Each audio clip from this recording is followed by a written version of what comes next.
Hey guys, welcome back in new video. Guys कैसे हैं आप सब? आई होप आप सब ठीक होंगे। गाइस मेरा नाम है सारुद्दीन खान और आप देख रहे हैं अपना यूट्यूब चैनल फार्मेसी वाला।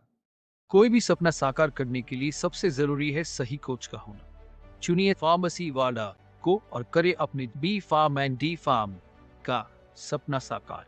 Download the app now. आज की जो वीडियो है, इस वीडियो में हम देखने वाले हैं वही जो हम कवर कर रहे थे, फार्मास्यूटिकल माइक्रोबायोलॉजी। तो हमारी सेकंड यूनिट चल रही थी। लास्ट वीडियो में हमने जो कवर करा था वो था स्टेनिंग, यानी कि simple staining, gram staining and acid fast staining. तो नेक्स्ट जो लेक्चर है यानी कि बायोकेमिकल टेस्ट, हम इसको कवर करने वाले हैं, यानी कि IMBIC टेस्ट। तो ये क्या होता है वो सारा कुछ हम देखने वाले हैं। बाकी शुरू से प्लेलिस्ट देखते आना, और ये नोट्स आपको फार्मेसी वाला ऐप पे मिलेंगे, मैं लिंक डिस्क्रिप्शन में दे दूंगा, वहाँ से आप डाउनलोड कर सकते हैं। सारे सब्जेक्ट के कर सकते हैं, इनके अलावा जो अदर सब्जेक्ट हैं उनके भी कर सकते हैं। ठीक है, बात करते हैं। देखिए हम प्रीवियस क्वेश्चन पेपर को सॉल्व करते हैं कि क्वेश्चन कैसे पूछा गया है। तो ये एक बार 2 मार्क्स में आया था कि what do you understand by IMBIC। तो ये क्या होता है, तो देखते हैं। जैसे कि मैं आपको यहाँ पे दिखाऊं सिलेबस में कि हम यहाँ पे स्टेनिंग देख रहे थे। स्टेनिंग में देखिए हमने gram staining, acid fast staining देखी थी। अगर आप प्रीवियस वीडियोस देख ली हो तो आपके लिए काफ़ी ये हेल्पफुल होने वाला, मतलब आसान होने वाला है। कि हमने उसमें देखिए डिफ्रेंसिएशन, एक हमारी स्टेनिंग देखी थी, डिफ्रेंसिएशन। डिफ्रेंशिएशन यानी कि उसमें क्या करते थे हम, कोई हमारे पास 2 बैक्टीरिया हैं, 4 बैक्टीरिया हैं, 6 बैक्टीरिया हैं, तो उनको हम डिफ्रेंशिएट करते थे, मतलब अलग अलग पहचानते थे कि ये कौन सा बैक्टीरिया है, ग्राम पॉजिटिव है या फिर ग्राम नेगेटिव है, या वो एसिड फास्ट है या फिर नॉन एसिड फास्ट है। यानी कि वहाँ पे हमने स्टेनिंग करनी होती थी, फिर उसको हम माइक्रोस्कोप में देखते थे, माइक्रोस्कोप। तो ये जो हमारे बायोकेमिकल टेस्ट है यानी कि IMBIC, ये जो है एक सीरीज है टेस्टों की, कई टेस्ट हैं। तो इनसे हम क्या करते हैं, वही डिफ्रेंशिएट कर पाते हैं, ऑब्जर्व कर पाते हैं किसी भी बैक्टीरिया को विदाउट यूजिंग माइक्रोस्कोप। जैसे कि some bacterias also observe and differentiated without microscope और staining only by performing biochemical test. जो हमारे बायोकेमिकल टेस्ट हैं, यानी कि इसमें हम जो बैक्टीरियाज होते हैं उनकी बायोलॉजिकल एंड जो केमिकल प्रॉपर्टीज है उनके बेस पर ही डिफ्रेंशिएट कर लेते हैं, पता लगा लेते हैं। तो देखते हैं, देखिए IMBIC ये जो है 4 टेस्ट होते हैं, 4। और ये जो है देखिए स्पेशली जो एंटेरोबैक्टीरिया फैमिली के जो हमारे बैक्टीरियाज हैं, एंटेरोबैक्टीरिया फैमिली, तो उसके जो बैक्टीरिया हैं उनको पता लगाने के लिए परफॉर्म किए जाते हैं, स्पेशली इन्हीं के लिए, या फिर इनके अंदर जो भी सारे बैक्टीरियाज हैं उनको डिफ्रेंशिएट करने के लिए। जैसे कि एग्जांपल हमारा ई कोलाई है, और एंटेरोबैक्टर एरोजेनिस है, और केबेसिला न्यूमोनिया है, एंड साल्मोनेला टाइफीम्यूरियम है। तो इन सभी के स्ट्रक्चर, सारा कुछ, सेल वॉल वगैरह सारा कुछ सेम सा ही रहता है, तो उनको डिफ्रेंशिएट करना बड़ा मुश्किल रहता है। या बोले तो विदाउट माइक्रोस्कोप हम इनका यूज़ करके IMBIC टेस्ट का इनको डिफ्रेंशिएट कर सकते हैं। और ये भी पता लगा सकते हैं कि जैसे कि कहीं भी हम कल्चर मीडिया में कि ये वाला बैक्टीरिया प्रेजेंट है या फिर नहीं है। तो वही है कि it is the series of biochemical test that are performed to observe the presence of any bacteria that belongs to enterobacteria family. अगर इनमें से कोई फैमिली से बिलोंग करता है तो हम इसी से इन टेस्ट को परफॉर्म करके पता लगा सकते हैं। तो देखिए पहला जो टेस्ट है, बोले तो इसकी जो फुल फॉर्म है पूरी IMBIC की, वो है I for indole test, M for methyl red test, B for बोगस प्रोस्क्वायर टेस्ट, ये हमारे एक साइंटिस्ट का नाम है, 2 साइंटिस्ट का नेम है, and C for citrate utilisation test. तो समझते हैं इसके बारे में। जैसे कि क्वेश्चन में तो 2 मार्क्स में ही आया था, लेकिन सिलेबस के अकॉर्डिंग हमने अच्छी तरीके से समझना होगा पूरा प्रोसीजर वगैरह हर एक का, कि कैसे परफॉर्म किया जाता है। तो यहाँ पे पहले हम देखते हैं इंडोल टेस्ट। इंडोल टेस्ट का कहने का क्या मतलब है कि हम इंडोल के बेस पे 2 बैक्टीरियाज को डिफ्रेंशिएट करेंगे। कौन कौन से बैक्टीरिया? एक है हमारा ई कोलाई, ठीक है, जैसे कि मैंने एग्जांपल बताया था, एक है ई कोलाई, और एक है हमारा यहाँ पे मैं आपको एग्जांपल दिखाऊँ, एक है हमारा एंटेरोबैक्टर एरोजेनस, या बोले तो ई एरोजेनस। तो इन 2 बैक्टीरियाज को हम डिफ्रेंशिएट करते हैं किसके बेस पे? इंडोल टेस्ट के बेस पे। यानी कि आप ऐसे समझोगे, जैसे कि मैं अभी आपको बताऊं, एक ई कोलाई हो गया, एक हमारा एरोजेनस, ठीक है। ये 2 बैक्टीरियाज हैं, तो 2 बैक्टीरियाज को हमने पता करना है किसके बेस पे? इंडोल के बेस पे। तो देखिए जो इंडोल जो होता है वो हमारा ट्रिप्टोफैन से मिलता है। बोले तो देखिए इनमें से कोई एक ऐसा बैक्टीरिया है जो कि ट्रिप्टोफैन, ट्रिप्टोफैन समझिए, ट्रिप्टोफैन एक हमारा अमीनो एसिड है। तो इनमें कोई एक ऐसा बैक्टीरिया है जो कि ट्रिप्टोफैन को डिग्रेड करके इंडोल बनाता है है ना। और हमने इंडोल को पता करने के लिए ही टेस्ट करना है, यानी कि अगर इंडोल वहाँ पे बन गया, यानी कि कोई एक बैक्टीरिया इनमें से है जो कि हमारा ई कोलाई जो होता है वो हमारा इंडोल बना लेता है, किससे, ट्रिप्टोफैन को डिग्रेड करके। यानी कि अगर इंडोल वहाँ पे प्रेजेंट है, यानी कि पॉजिटिव है, ये जो हमारा टेस्ट है वो पॉजिटिव है, और इससे हमको कंफर्म हो जाएगा कि वहाँ पे ई कोलाई बैक्टीरिया प्रेजेंट है। अगर नेगेटिव आया, अगर इंडोल नहीं मिला, यानी कि वहाँ पे ई एरोजेनस बैक्टीरिया प्रेजेंट है। ठीक है, सिंपली कॉन्सेप्ट कहाँ से स्टार्ट हुआ, ट्रिप्टोफान। ट्रिप्टोफान एक हमारा अमीनो एसिड है और जिसका डिग्रेडेशन केवल ई कोलाई बैक्टीरिया ही कर पाते हैं और इंडोल वो फॉर्म करते हैं। तो वही लिखा है कि देखिए, tryptophan is an amino acid that is metabolised by only some bacteria. Some bacteria बोले तो वही ई कोलाई द्वारा ही वो मोस्टली क्या किया जाता है, डिग्रेड किया जाता है और इंडोल वहाँ पे बनाया जाता है। यानी कि इंडोल बन रहा है तो हमको पता चल जाए कि वहाँ पे कोई ना कोई ई कोलाई बैक्टीरिया प्रेजेंट है। तो यही जो इंडोल है जो बना है, तो उसको हम एक रिएक्शन करवाते हैं, बोले तो एक रिएजेंट यूज करते हैं जो है कोबास्क रिएजेंट। कोबास्क रिएजेंट अगर फुल फॉर्म बोले तो पूरा कंपोजिशन देखें तो इसमें पैरा डाइमिथाइल अमीनो बेंजल्डिहाइड होता है, एमाइल अल्कोहल यानी कि ब्यूटेनॉल होता है, और कंसंट्रेटेड HCl होता है। तो तीन चीजें मिलकर के कोबास्क रिएजेंट बनाती हैं। तो जब जो इंडोल बन जाता है, सपोज बना है या फिर नहीं भी बना है, अगर बन गया है तो कोबास्क रिएजेंट और इंडोल जो है मिल करके हमको रेड कलर देंगे। ठीक है, तो सिंपली देखिए यहाँ पे आपको नजर आएगा प्रोसीजर, हम देखते हैं कि हमारे पास ट्रिप्टोफान होगा। ट्रिप्टोफान हमको कहाँ से मिलेगा, हम यूज करेंगे ट्रिप्टोफान ब्रोथ। ठीक है, indole test is performed in tryptophan broth, जहाँ पे ट्रिप्टोफान खूब मात्रा में हमको मिल जाएगा और हम उसके अंदर दोनों माइक्रोब्स को छोड़ देंगे। यानी कि हमको पता नहीं कि वो कौन सा है, वो ई कोलाई है या फिर हमारा ई एरोजेनिस है, तो उसके अंदर हम उसको छोड़ देंगे। ठीक है, अगर देखिए फिर उसके बाद क्या करेंगे, उसको हम 2-3 दिन के लिए 37 डिग्री सेल्सियस पे हम रख देंगे, 2-3 दिन के लिए इंक्यूबेट कर देंगे। वहाँ पे फिर जो बैक्टीरियाज हैं वो ग्रो करेंगे, यानी कि जो ट्रिप्टोफान वहाँ पे प्रेजेंट है ट्रिप्टोफान ब्रोथ में, वो डिग्रेड करेगा, डिग्रेड हो जाएगा अगर वहाँ पे ई कोलाई बैक्टीरिया है। तो अगर वहाँ पे देखिए इंडोल बन जाता है तो हम कोबास्क रिएजेंट का यूज़ करके क्या करेंगे, उसकी रिएक्शन करवाएंगे और रेड कलर वहाँ पे इस तरीके से नज़र आ जाएगा, तो वो ये हमको कंफर्म करेगा कि वहाँ पे ई कोलाई बैक्टीरिया प्रेजेंट है। ठीक है, तो सिंपली ये प्रोसीजर यहाँ पे लिखा ही हुआ है। एंड लास्ट में बात करते हैं ऑब्जर्वेशन की। तो ऑब्जर्वेशन से क्या आपको समझ आया अभी तक, कि अगर देखिए वहाँ पर रेड कलर नज़र आ जाए, यानी कि वहाँ पे इंडोल प्रेजेंट है, यानी कि ई कोलाई प्रेजेंट है वहाँ पे।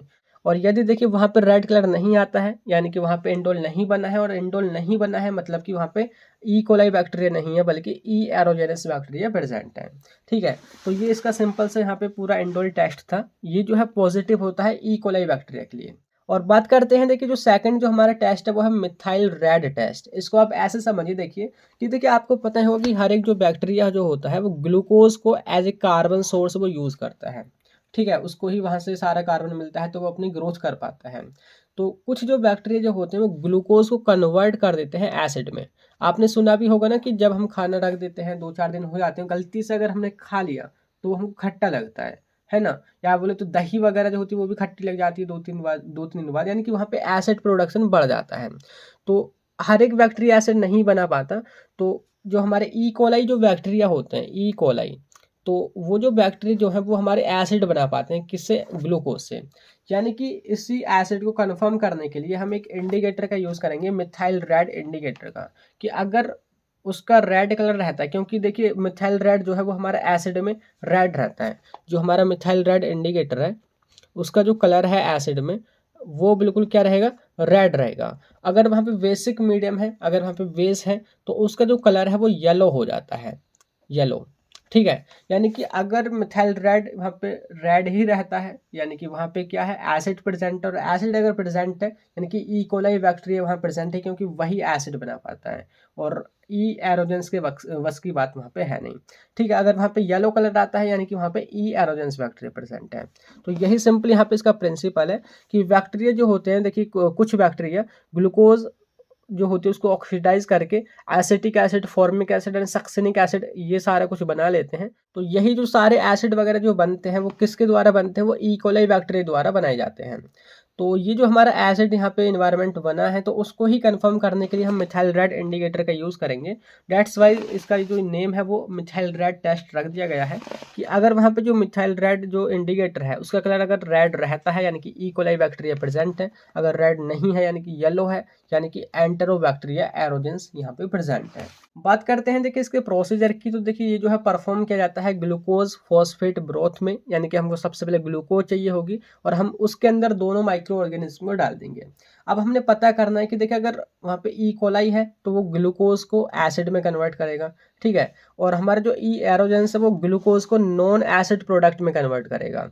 तो जैसे ही एसिड यहाँ बनेगा इस तरफ तो पीएच कम हो जाएगा, तो उसको ही कंफर्म करने के लिए हम मिथाइल रेड इंडिकेटर का यूज़ करेंगे, क्योंकि मिथाइल रेड इंडिकेटर जो है वो एसिडिक मीडियम में रेड कलर देता है ना। अगर रेड कलर वहाँ पे हुआ यानी कि ई कोलाई बैक्टीरिया वहाँ पे प्रेजेंट है। अगर रेड कलर नहीं है, अगर वहाँ पे बेसिक मीडियम है अप टू 6, तो वहाँ पे क्या हो जाएगा, येलो कलर बन जाएगा। तो यही जो है हमको क्या करेगा, डिफ्रेंशिएट कर देगा ई कोलाई बैक्टीरिया में और एंटेरोबैक्टर एरोजेनिस में, ठीक है। तो ये आपको समझ आ गया मिथाइल रेड। तो यहाँ पे देखिए बात करें जैसे कि लास्ट हमने देखा था, तो ये टेस्ट भी मिथाइल रेड टेस्ट भी पॉजिटिव होता है ई कोलाई बैक्टीरिया के लिए, है ना, और उससे पिछले वाला भी ई कोलाई के लिए ही पॉजिटिव रहता है। तो तीसरा बात करते हैं बोगस पोस्टर टेस्ट। तो देखिए बात करते हैं जो हमारे दो साइंटिस्ट हैं इन्होंने एक टेस्ट परफॉर्म किया कि हम एक दूसरे तरीके से भी पता कर सकते हैं या बोले तो डिफ्रेंशिएट कर सकते हैं उन दोनों बैक्टीरियाज को। तो वो है देखिए यहाँ पे केमिकल का ये इन्होंने यूज़ किया, बोले तो केमिकल बनता है जो कि एसीटोइन, यानी कि एसीटोइन ही एक केमिकल आप नाम रख लीजिए कि उसके बेस पर हम डिफ्रेंशिएट करेंगे ई कोलाई को एंड ई एरोजेंस को। कैसे लिखा हुआ है कि to differentiate E coli and enterobacteria aerogenes bacteria on the basis of acetoin. तो देखिए जो हमारे कुछ जो बैक्टीरिया होते हैं वही ग्लूकोज का यूज़ करके एसीटोन बना लेते हैं, जैसे कि सेम वही यहाँ पे ई कोलाई जो बैक्टीरिया थे ग्लूकोज से एसिड बना रहे थे, ठीक इसी तरीके से ई एरोजेंस जो बैक्टीरिया होते हैं वो ग्लूकोज से क्या बना लेते हैं, एसीटोन बना लेते हैं। एसीटोन कहने का मतलब है एसिटाइल मिथाइल कार्बिनोल, ठीक है। तो ये बना लेते हैं, तो इसी को कंफर्म करने के लिए एक इंडिकेटर यूज़ किया जाता है जिसका नाम है बैरिट्स रिएजेंट यानी कि अल्फा नेफ्थोल। तो ये जो इंडिकेटर होता है या बोले तो रिएजेंट होता है, ये फॉर्म करता है डाई एसिटाइल जो कि फर्दर पेप्टोन के साथ रिएक्ट करके हमको एक रेड कलर देता है। यानी कि अगर एसीटोन बना तो वहाँ पे ई एरोजेंस बैक्टीरिया कन्फर्म प्रेजेंट है, अगर नहीं बना क्योंकि ई कोलाई तो नहीं बना पाता, वो तो एसिड बना रहा था, अगर नहीं बना यानी कि वहाँ पे ई कोलाई बैक्टीरिया प्रेजेंट है, ठीक है। तो प्रोसीजर क्या है, तो इसको भी हम ग्लूकोज ब्रोथ में ही यहाँ पे परफॉर्म करेंगे, 2-3 दिन के लिए इंक्यूबेट करके रख देंगे माइक्रो ऑर्गेनिज्म को डाल के। और उसके बाद क्या होगा, यहाँ पे जो ग्लूकोज है अगर उसे एसीटोन बनता है तो एसीटोन को हम एक रिएजेंट के साथ रिएक्ट कराएंगे जो है वेरिट्स रिएजेंट यानी कि अल्फा नेफ्थोल प्लस KOH। ये दोनों जब रिएक्ट करते हैं वो डाई एसिटाइल वो बनेंगे। डाई एसिटाइल क्या करेगा, फर्दर पेप्टोन के साथ कल्चर मीडिया में मिल करके हमको रेड कलर देगा। यानी कि अगर रेड कलर बना यानी कि पॉजिटिव है वो वहाँ पे ई एरोजेंस प्रेजेंट है, अगर नहीं बना रेड कलर तो वो नेगेटिव है यानी कि वहाँ पे ई कोलाई प्रेजेंट है। तो ये है तो सिंपली वही ऑब्जर्वेशन में है यहाँ पे लिखा हुआ है, ठीक है। बात करते हैं लास्ट में एक और टेस्ट है वो है हमारा सिट्रेट यूटिलाइजेशन टेस्ट। तो इसको समझते हैं, यानी कि यहाँ पे हम सिट्रेट को यूटिलाइज करके या बोले तो जो बैक्टीरिया है वो सिट्रेट का यूटिलाइजेशन करके डिफ्रेंशिएट आप अपने आप को वो करेंगे।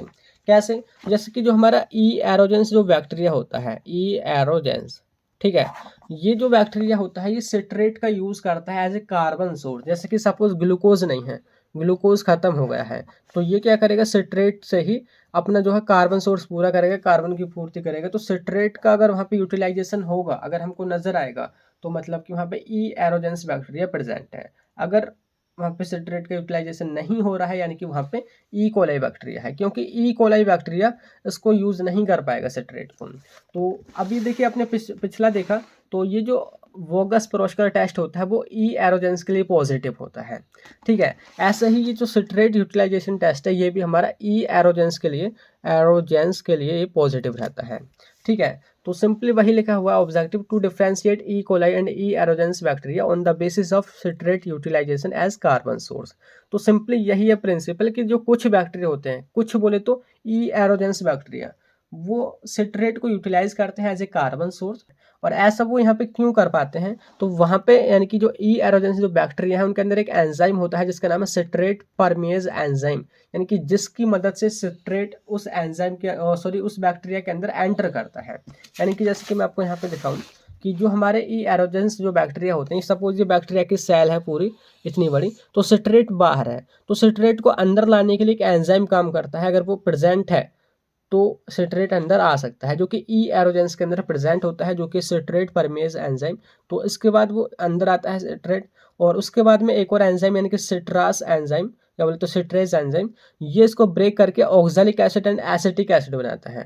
यही जो ऑक्सैलिक एसिड और एसिटिक एसिड है मिल करके पायरुविक एसिड बनाते हैं, और यहाँ से CO2 रिलीज होती है एक्सेस अमाउंट में, ठीक है। और यही जो CO2 होती है उसको हम रिएक्ट कराते हैं सोडियम के साथ में, एंड जब सोडियम और CO2 रिएक्ट करते हैं तो ये बनाते हैं सोडियम कार्बोनेट, क्योंकि हमारा एल्कलाइन नेचर का होता है, बोले तो पीएच को वो इंक्रीज करेगा। तो यही जो हमारा सोडियम कार्बोनेट यहाँ पे बना है, यानी कि जिसने बेसिक मीडियम बनाया है, तो उसको कंफर्म करने के लिए ब्रोमोथाइमल ब्लू एक इंडिकेटर का हम यूज़ करते हैं। तो ये देखिए जो न्यूट्रल जो पीएच होता है बोले तो 7 पर, ये जो है ग्रीन होता है, और जैसे ही एल्कलाइन नेचर होता है बोले तो बेसिक मीडियम बनता है, पीएच बढ़ता है, तो ये जो है हमारा प्रशियन ब्लू, एक ब्लू कलर का ये बन जाता है, और जो कि कंफर्म करता है यानी कि वहाँ पे एल्कलाइन पीएच है। तो इससे कैसे पता चलेगा? देखिए यहाँ पे ये एल्कलाइन पीएच यानी कि ब्लू कलर क्यों आया, क्योंकि यहाँ पे सोडियम कार्बोनेट बना। और सोडियम कार्बोनेट क्यों बना? क्योंकि यहाँ पे सिट्रेट का यूटिलाइजेशन हुआ, और सिट्रेट का यूटिलाइजेशन मैंने पहले ही बोला था कि एक ही बैक्टीरिया कर सकता है, जिसका नाम है ई एरोजन बैक्टीरिया। तो अगर वहाँ पे ई एरोजन प्रेजेंट है तभी यहाँ पे ब्लू कलर आएगा। अदरवाइज जो हमारा ई कोलाई जो बैक्टीरिया जो होता है वो उसका यूटिलाइजेशन नहीं कर पाता, बिकॉज वहाँ पे जो है सिट्रेट परमेज एंजाइम एब्सेंट होता है। क्योंकि अगर ये एंजाइम है तभी वो एंटर करेगा सेल के अंदर, अगर नहीं है तो वो एंटर ही नहीं करेगा। तो समझ आ गया? तो ये जो हमारा टेस्ट होता है तो ये भी हमारा ई एरोजेंस के लिए पॉजिटिव होता है, ठीक है। तो यहाँ पे देखिए जो चारों जो हमारे टेस्ट थे यानी कि IMBIC, ये हमने चारों कवर कर लिए हैं। Indole test, methyl red test, Voges Proskauer test and citrate utilisation test. तो यही था आज की वीडियो में। बात करते हैं नेक्स्ट जो टॉपिक्स जो हमारे आएंगे, वो आएंगे हमारे स्टेरिलाइजेशन के, और उसके कई मेथड्स हैं, डिफरेंट डिफरेंट एप्लीकेशंस उनकी, तो उनको हम देखेंगे। तो मिलते हैं नेक्स्ट उन्हीं वीडियोज़ में, तब तक के लिए bye bye, thank you, have a nice day.